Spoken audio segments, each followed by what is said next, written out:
Well, 2.5 years ago, it was the most unlikely and most unexpected alliance. Uddhav Thackeray of the Shiv Sena broke up with the BJP and formed a government with the Congress and the NCP. Many predicted that it would die soon, but it did last this long. Ultimately, though, a rebellion in his ranks has forced Uddhav Thackeray to resign as Maharashtra Chief Minister. But the drama isn't over yet. There are a lot of challenges that remain for the Shiv Sena, including who the real Shiv Sena is. But what exactly led to this rebellion and what is the future for the Thackeray family? Joining us exclusively on NDTV today is Aditya Thackeray, former minister in Uddhav Thackeray's government and of course Uddhav Thackeray's son. Aditya Thackeray, thanks very much for speaking to us. How did we reach this point, Aditya Thackeray? How do you think you came to this point where your father faced the kind of rebellion that he did? Like you mentioned earlier, unexpected. I think that is the word because to be betrayed by your own is a whole different thing altogether, and especially in the time that they took advantage of. When my father, the Honorable Chief Minister, was just out of surgery, was in isolation, that was the sad time that, these traitors have taken advantage of, and good luck to them for whatever morals they have. So you're saying that this came as a complete shock to you when this news started breaking 10, 12 days ago? We had a certain idea. We had a certain idea of a couple of people's ambitions and what they wanted to be. And they were also offered those posts whenever, exactly a month before this whole drama started. Having said that, I think whatever's happened has happened and everyone knows what has happened. And the Chief Minister has been, very graceful, very large-hearted. And you've seen the things unfold in the last 24 hours. It's said that there were a lot of differences that Eknath Shinde had with you in particular and was resentful of your rise within the government and within the party. How would you respond to those allegations? I wouldn't see it from my side that way. I've given more than enough respect to everyone. But it's sad if someone's sad about someone rising, a colleague rising, or a junior colleague who you've worked with, or someone who you've treated as family. For us, all of these people are family, and for the last 15, 20 years, we've worked together, been in opposition together, come into government together, faced the hard times together. And if someone who you've seen from the age of 10, 12 is, doing good work, being appreciated by people, if you start getting jealous of that instead of being happy and proud and blessing the person, that speaks a lot about moral values and humanity out there. So, I wouldn't have anything to comment on that. But would you say that there was an ideological churn within your party with the Eknath Shinde faction saying that you had given up on Hindutva and core Hindutva? In fact, again, coming back to you, they seem to resent your sort of more progressive approach to politics and, felt that you had deviated from the core agenda of the party. If you see, to be honest, in the last 2.5 years of work, never have I ever spoken or criticized, anyone. In the last 2.5 years, there's not an iota of politics that we've actually played. I think the real disadvantage we had is we may not be seen as the hardcore politicians, and probably good people do not have a place in politics in our country today. But having said that, if, going to Davos and getting about 50,000 crores for the state is wrong, maybe we were wrong.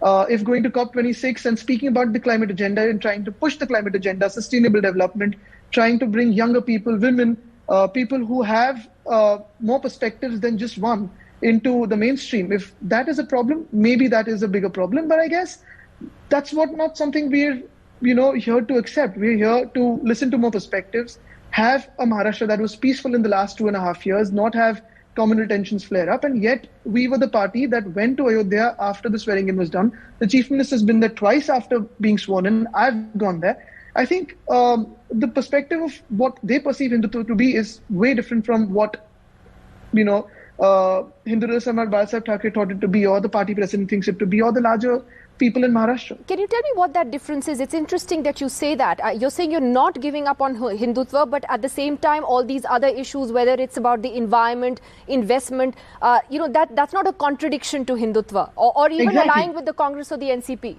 Exactly. So, I do not think it's even imperative right now to, answer whatever allegations they're making, because people know it is a joke. People know they have no other reason than to just have their own higher ambitions and monstrous ambitions. So I think even responding to the allegations or such, things that they're saying would be a joke for us. But, they claim that they were very uncomfortable with this whole alliance from the beginning with the Congress and the NCP.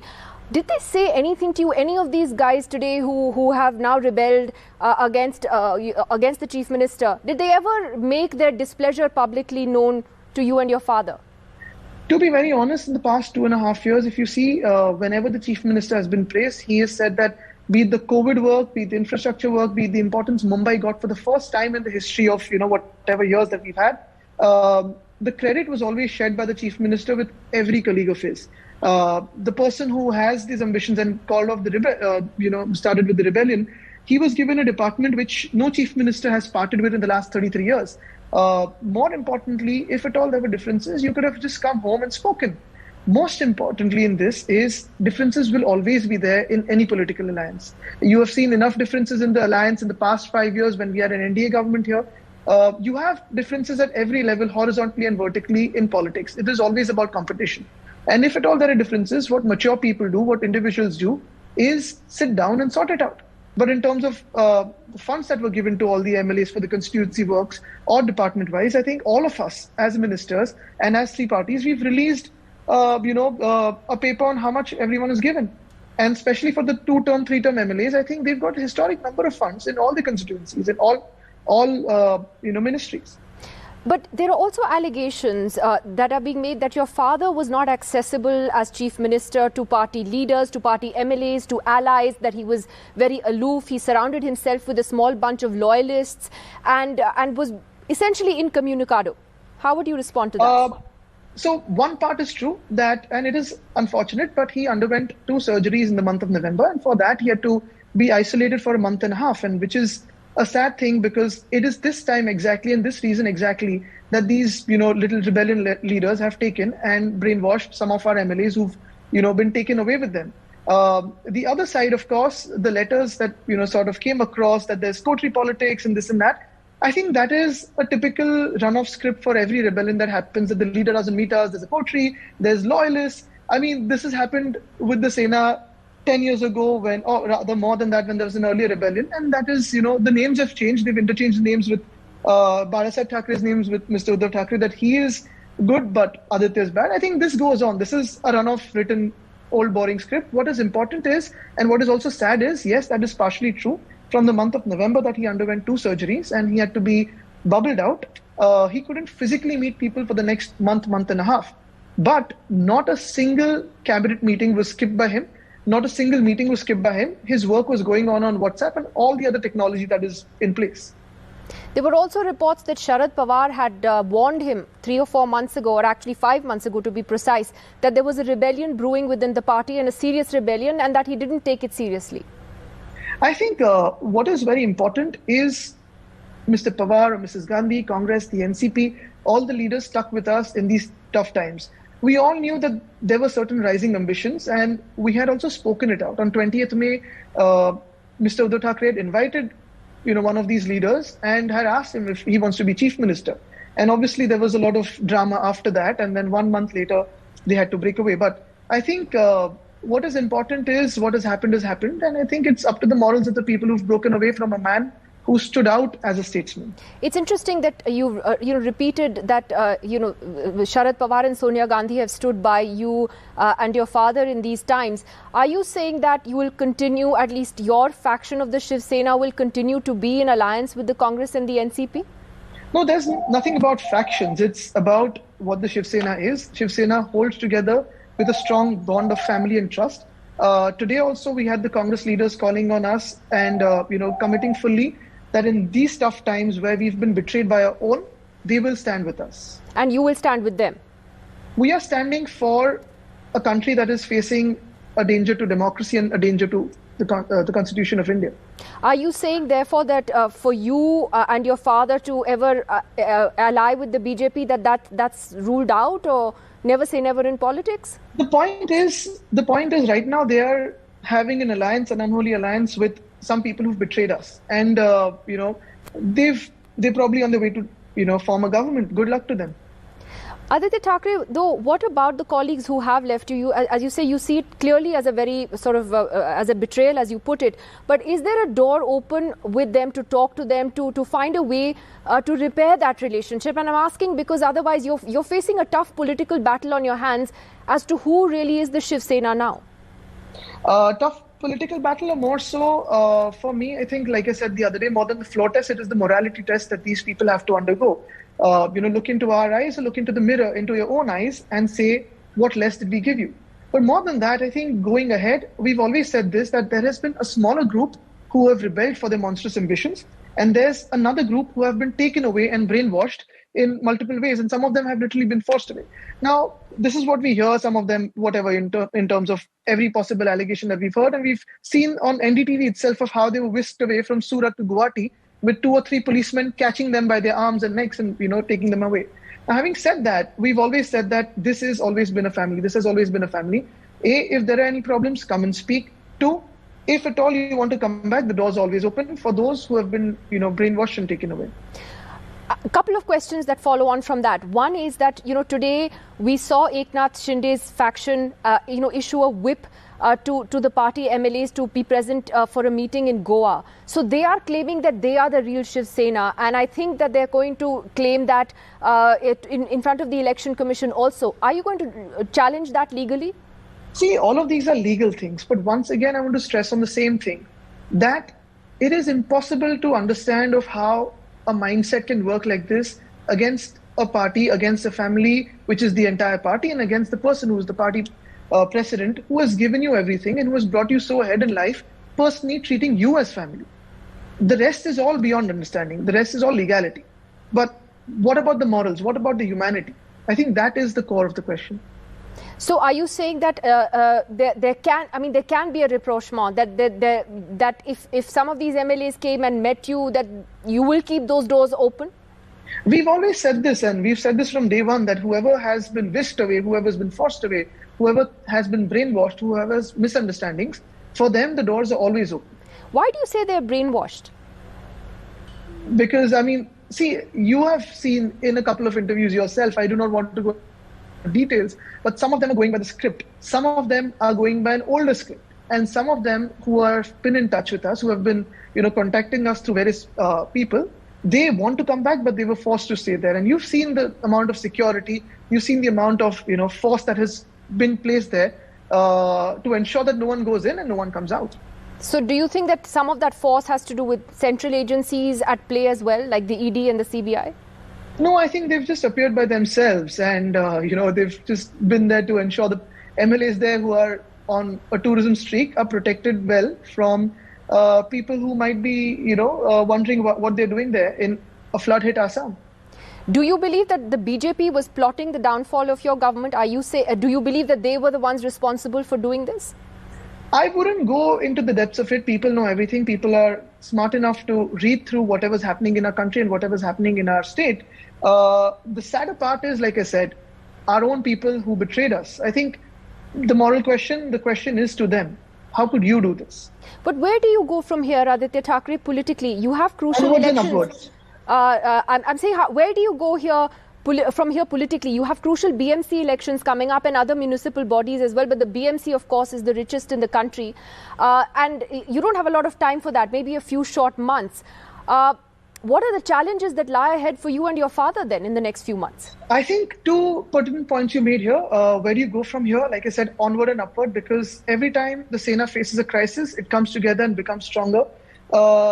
Unfortunately, these leaders who called this rebellion and have rebelled, I wouldn't call it rebellion also. It's treachery, because a rebel actually has the bravery to stand there in his own state, resign and face the elections, which these guys do not have any courage. But about the BMC also, I think another point you made was very, very pertinent.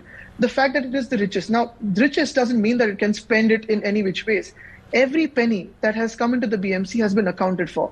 Projects have been lined up. The Coastal Road project that is going on, slated to be complete by December 2023. The Worli-Shuri connector, the MTHL, multiple projects that have been going on. It was probably for the first time that Mumbaikars felt that we had a chief minister who is from Mumbai, who is voicing Mumbai, working for Mumbai along with the entire state. For us as Mumbaikars, we were all happy to be working for Mumbai. My worry is also that the importance that Mumbai has got as a city that deserves importance will be back to a city that is the hen that lays the golden egg. Do you think in hindsight that some of the comments made by some of your leaders like Sanjay Raut actually backfired and didn't help in this crisis, that perhaps he was a little too loose with his words? Look, for someone who's actually gone off to Surat and then off to Guwahati by betraying your own party, there are raw emotions. I'm not defending any statement. I'm not saying what is right, what is wrong. But it is also for the people who betrayed the party men, the party president, and all of us as one family, as one party. It is for them to think that, what have you achieved from going there? And what will you achieve in the long run? How will you face your own mirror? Aditya Thackeray, so does the MVA alliance in Maharashtra still stand as of today? Does it still stand? The MVA is an alliance that came together for the betterment of Maharashtra. The MVA is, an arrangement that came together, three parties from different perspectives coming together, showing that this is how democracy can really work. You can have different perspectives in one room and ensure that the state does good work in times of pandemic or in terms of everything else, social, political, economic, or religious, and to have harmony and stability in a state. But While going ahead, yeah, we are proud of the work that we have done. We are proud of what the Chief Minister, the Deputy Chief Minister, all the colleagues have done. We're seeing the raw emotions of people on social media or whenever we meet them. We're also worried as the three parties for, what is going on in the country and how democracy was actually played around with in our state. What exactly is worrying you? And it's interesting that you see the positive side of this alliance, because your colleagues who've rebelled are saying that, well, this was a contradiction, and it wasn't it? Was it an adjustment to work with the Congress and the NCP? You're ideologically so different, or you were. Absolutely, but isn't that what's supposed to happen in a democracy as well? You can be ideologically different, but if you have the same intent of working well for the people, the praise that Maharashtra has got in terms of COVID management, that wouldn't have come Maharashtra's way. The praise that we've got for our infrastructure, our focus on cities, sustainable development, climate agenda, tourism, multiple facets, be it energy, all of it. If we were multiple heads working in multiple directions, that wouldn't have happened. But what would you say to those in the BJP who turn around and say that it was the Shiv Sena and your father that betrayed them by breaking a pre-poll alliance in 2019 and going with the opposition? I wouldn't say anything to them because everyone knows what the understanding and the arrangement of that pre-poll alliance was. And like I said, good luck to everyone who's betraying morals and moving ahead. How's your dad doing, Aditya, since the resignation? What's he been saying? I think he is extremely proud of the work that we have managed to achieve. He is, of course, touched by the love of the people, and even driving to Raj Bhavan yesterday, we had to stop at a couple of places because people on the streets actually stopped us. You had Shiv Senics and you also had a larger number of non-political people, citizens actually stopping us to just wave at us, to thank him, show him thumbs up. I think that is the emotion we've really been touched by. He's seen betrayals earlier and he's not moved by it because he doesn't have any real material attachment to the seat he was holding. He, came off Varsha the moment he said so. He's given his resignation. I think that's very unlikely of any politician who loves saying, I'll come back. That's not his style. He's very graceful. He's very dignified. He said, Aditya, what doesn't belong to us, never will it. We were doing for the people. But he's also left the assembly. Why did he leave the assembly? I think for him, he said this very openly that day, that it's not about the numbers. Even if one person from the MLAs who have betrayed him would stand against him, he would move out from there, and he's done that. But he's one politician who sticks to his word and maintains relationships. One had a sense earlier, definitely, that he was a reluctant politician. What do you think this entire experience has taught him and taught you? I think more than me or him, I think the people have realized what an administrator he has been. For the last 25 years, the people of Mumbai have trusted us with Mumbai, with the BMC elections, knowing that this man is clean, graceful, doesn't get into the, real politic. He is someone who goes beyond it and wants to help the people genuinely. The response we've seen even from the IS and IPS officers, I think whatever said and done, this man has come out as a person who did not wear any false masks of his own, of pride or ego as a chief minister. He was a chief minister as a human who was before the chief minister or after the chief minister, as he was always and will always be. And what do you say to those who say that this is actually a commentary on dynasty politics, that this is a backlash against the Thackeray family, and that family-run parties are increasingly seeing their space shrink in this country? What can I say to them? Good luck with the political analysis. What is your analysis of it? I think we're here to serve. This is my 6th generation in social work. We're here to serve, and there's a lot of people who love us, who trust us. For us, it is about who wants to be in this. I wasn't forced into the party by my father or my grandfather. I came by myself. I love doing the work that we've done, and we'll keep on doing. Just that, what my grandfather and his father always, they've always said this in our family, that power and money keep coming, keep going, and keep coming again. It can always come back, go and, come back again. You've got to keep your reputation and name. You've got to be careful with that. Don't let that go down the drain. And that's what we're here to do. Well, finally, Aditya Thackeray, is a Shiv Sena without the Thackerays possible? I think that's for the people who've tried to do this and who are trying to engineer this to answer. Well, they've been careful not to attack you or your father personally. At least your father is not being personally attacked. It's not yet in the script. It's not yet in the script. So it's, but nothing's expected or unexpected anymore. All right, Aditya Thackeray, thank you very much for joining us, breaking your silence on NDTV on that political crisis that has hit Maharashtra. Let's see what the future holds for you and your party. Thanks. Thank you.